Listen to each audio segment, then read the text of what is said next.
I want to read you what I wrote when I was younger. I think they were already, when I look at some of the wording, I think they'd planned my murder long before I was finished growing, because they definitely have been changing people's names, it looks like, to be very like I'm worthless. And also, so I think they got my ex to make me look like a hag. And I just, and the thing is, all of my essays is exactly what I went through in the Civil War. It's really weird, which shows they really do plan out. Because I remember crying out to Tony, and I was like, can you help me? I want you to help me end my life. This is Nazi. And and I think they were just like, what are you talking about? And I just said, oh, because I've read lots of these war books, and when they do war, they actually plan these wars like 3 or 4 years in advance. And when I think about it, actually, if you go back, there's a lot of dialogue with me and other people about this Joshua Tree that was being extracted from me and has been gifted. There's a plaque up in Auckland and Dog Hill Plaque in Taupo. So they plotted this to make me a hag all these years. They wanted to make me old, because it started, even Gregwell was calling me Grey Goose, and I'm like, how come they were making me old before my time? Because I wasn't that ugly in my past. I don't think I was. Paul Haggis achieved numerous awards with his provocative movie Crash.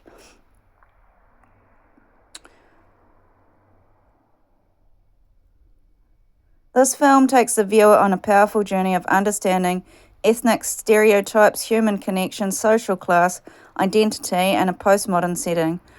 I imagine the title Crash is a representation of how we bring our emotional baggage and beliefs with us when we are crashing into others' lives, and what effects that this can cause.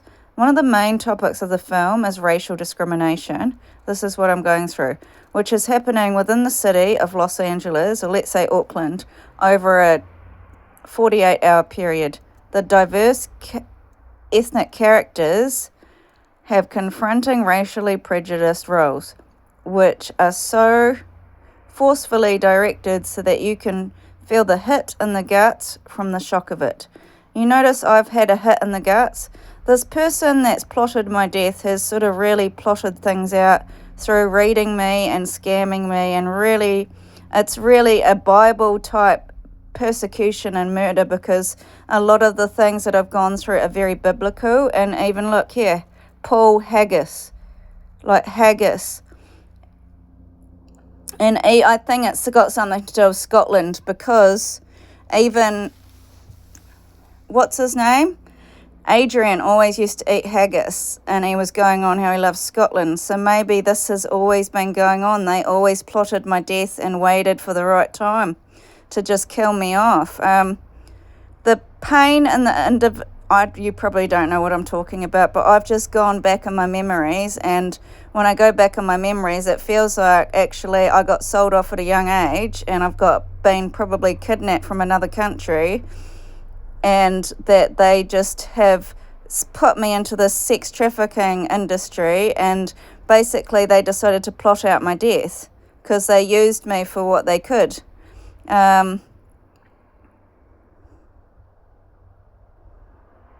But the scary thing is, you want to know something weird, is that I went through the hardest time of my life, and the thing I said to my God was, if you can help me get through this and change my life, because I'm sick of going through this situation where I work so hard and I'm not getting the efforts for my work. I said, I will look after your people.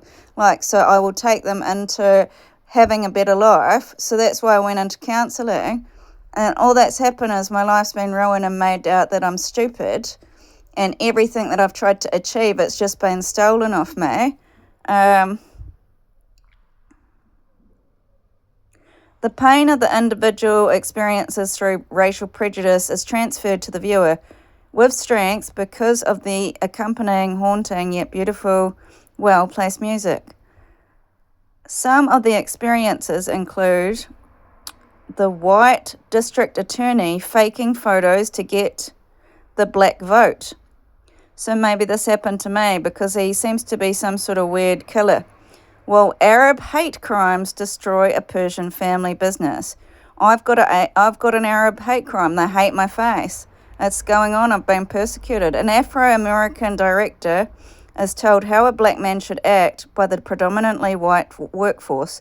The intensity of how unfair life is for some of the people really lets out, and at times it seems too painful to see what will happen next. An abuse of power within the workplace, this is happening to me right now, on the streets between ethnic minorities and a raw theme portrayed in Crash. A predominant white hegemonic culture affecting the black American culture. That's happened.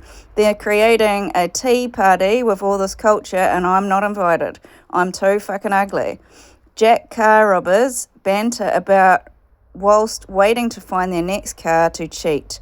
I consider this ludicrous. Rowe felt justified to steal the car because he had anger he felt it dominated by his ethnicity. I feel this character because I've never done anything bad, and then because I got treated so bad like a dog and I was kept without money, I ended up playing out and being a bad person. Because in the end, you're just like, you're treating me like this. They're conditioning me.